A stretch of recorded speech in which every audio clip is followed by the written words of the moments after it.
Good morning. In this video, I'm going to answer the question, will the earth be destroyed? There's no shortage of videos talking about this. There are plenty of sermons also talking about this, and there's no shortage of those either, that talk about the earth being destroyed, the earth being blown up, and Christians are all swept away and they go to heaven if they're not already there in heaven. Is this something taught by God in Christ? Is this something that's hinted at in the Bible? Let me provide you with some information for you to consider for yourself and convince yourself and come to a conclusion for yourself about this topic. Will the earth itself be blown up? The best place to start is at Genesis chapter 1, verse 1. And here we read, in the beginning, God created the heavens and the earth. God is perfect. He created the heavens and the earth. So that would mean then that the heavens and the earth are both perfect because their creator is perfect. So there's nothing wrong with the heavens and there's nothing wrong with the earth. If we look at the other life forms that live here, whether those life forms are microbial or things that we see with our physical eyes, such as the animal kingdom, the insect kingdom, the fauna, the flora, we see that the earth provides for them. The earth has its seasons, the earth has its water cycle. There's intelligence behind this blue marble that we live on. So there's nothing wrong with it. Let's say if you built a ranch, and on that ranch you had a very nice house sitting on it, lots of land, lots of horses and other livestock. And also you took in some ranch hands. And let's say that those ranch hands were disrespecting your property and causing damage. Would you destroy the ranch for the sake of those bad tenants? Or would you evict them? Well, logically, one would think that you would evict them because there's nothing wrong with the ranch that you built. It's perfect. That's how it is with the earth. There's nothing wrong with the earth. We have simply been bad tenants on it. I watched a movie years ago. Many of you may know this movie. It's called The Day the Earth Stood Still. The more recent one, not the old one, the more recent one. And there's a scene in the movie where this head of state had said to the alien, why are you here on our planet? And the alien responded saying, this is not your planet. We make the mistake of believing that this is our planet. Well, if we created it, it would be our planet. But we didn't create the earth. God created the earth. So thus we see the arrogance of man in assuming that this is his, that he created it, and to do with it as he pleases. If we jump over to Matthew chapter 5, verse 5, Jesus says here, blessed are the meek, for they will inherit the earth. You see, what causes stumbling among many is that they confuse earth with worlds. Let me explain this. There's nothing wrong with the earth. What is wrong are the things that we build and supplant upon God's perfect earth. What are those things? Worlds. And within those worlds there are kingdoms and other things there. We see in past times that the world of Noah's day existed at one point in time. It was destroyed. The world of Noah's day is no longer with us. We can move forward and look at the world of Sodom and Gomorrah. Well, it's no longer with us either. It was destroyed. But what is still here? The earth. You see, worlds come and go, but the earth itself remains forever. I'll show you some scriptures that even says that. So we cannot lump together the expressions earth and world to mean the same thing. They're two different things that have two different meanings. This world that we live in today will one day be a thing of the past. But what will be here when this world is destroyed? The earth itself. But here Jesus says, blessed are the meek, for they will inherit the earth. Not the world, the earth. And even back there in Genesis chapter 1, verse 1, we do not read that in the beginning God created the heavens and the world. We read there that God created the heavens and the earth. If we go over to Psalms chapter 37, verse 11, the psalmist writes, but the meek will inherit the land. That's the earth. That's what Jesus said there in Matthew chapter 5, verse 5. And enjoy peace and prosperity. Go over to Ecclesiastes chapter 1, verse 4. King Solomon writes, generations come and generations go, but the earth remains forever. The earth isn't going anyplace.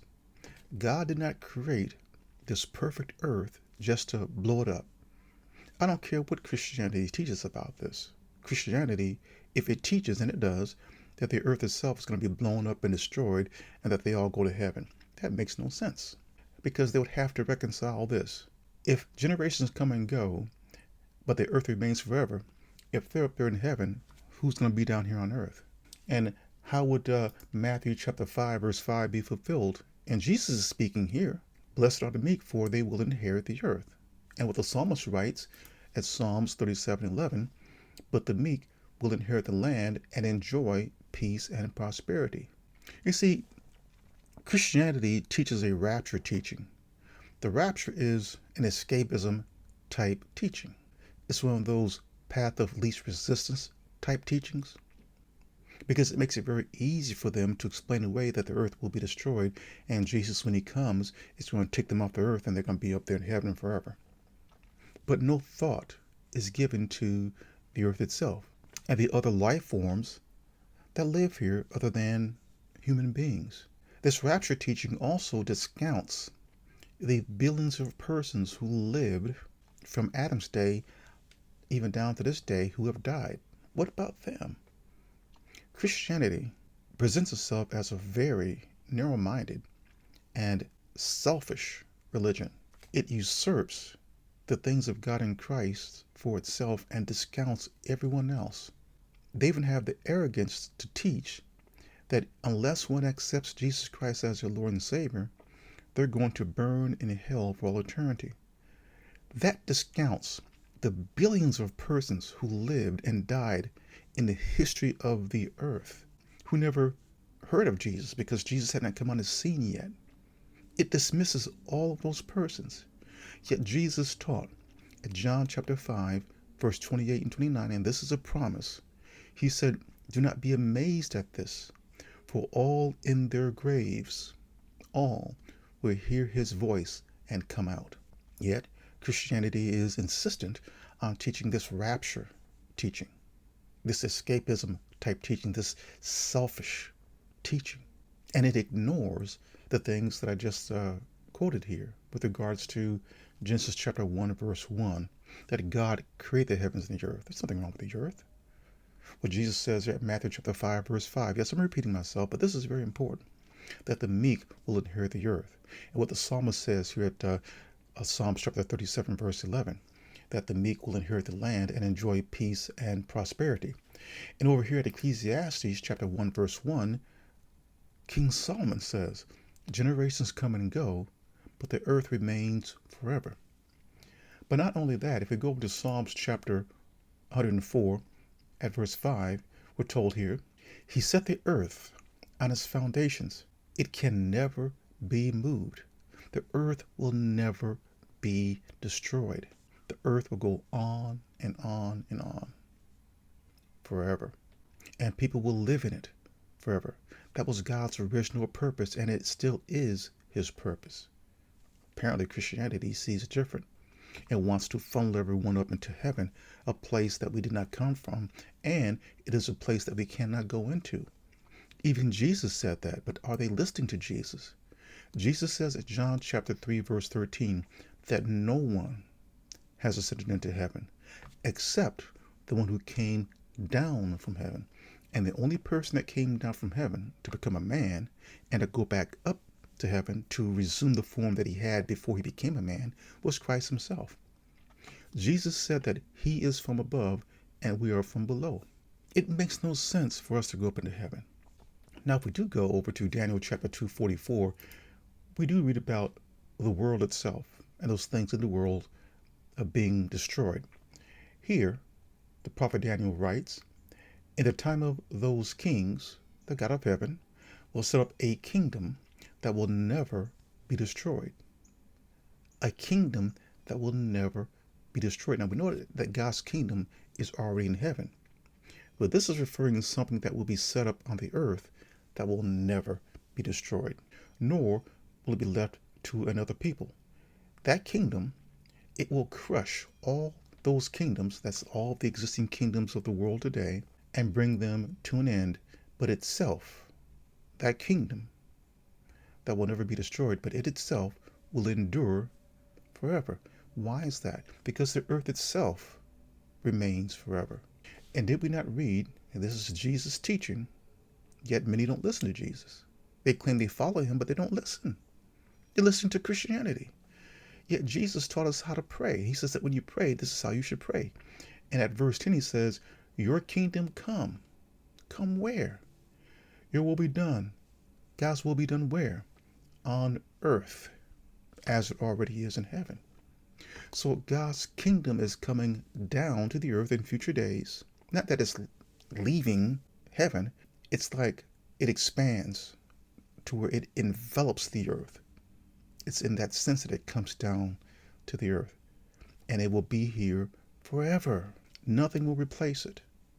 And I look forward to being in that kingdom here on earth, not up there in heaven.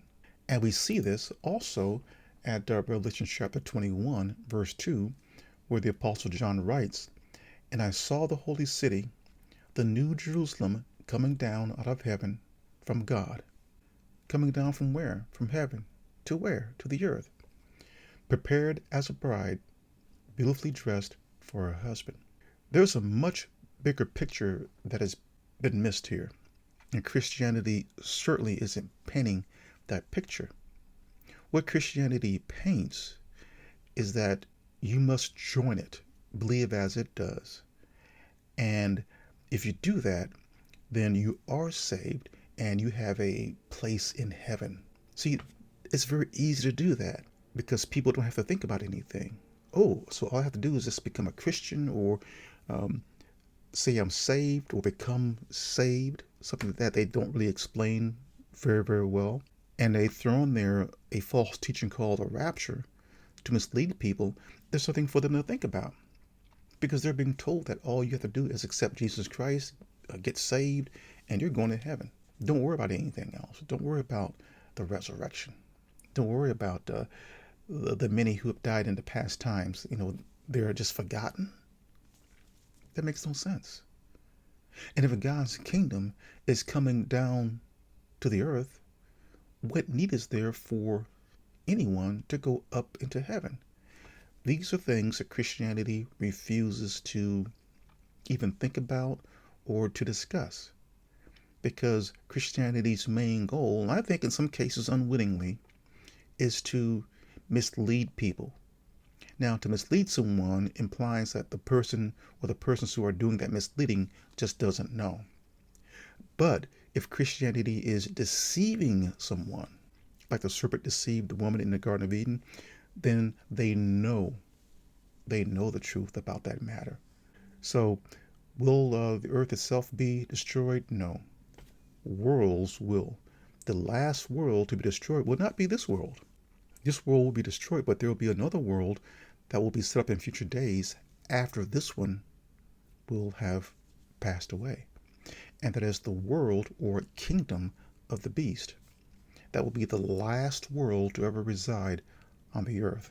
And when it's destroyed, that's when we see the fulfillment of Revelation chapter 21, verse 2. That is the holy city of New Jerusalem coming down out of heaven. And God will be with us forever and ever, because the earth itself will be here forever and ever. So hopefully this will put to rest any fears that person might have. And that's what Christianity wants. It wants you to be fearful. But this is what's written. I'm not making this stuff up. And put it into your mind, if you can, that you want to live on a paradise earth. And didn't Jesus not promise a man that was a condemned criminal who died next to him on the day that he died, did Jesus not promise him, truly I say to you, you will be with me in paradise? Jesus was referring to the paradise that will come down out of heaven. The earth itself will be a paradise. The earth right now isn't producing its full output, but a day will come when it will. This is R. Jerome Harris. Thank you for listening.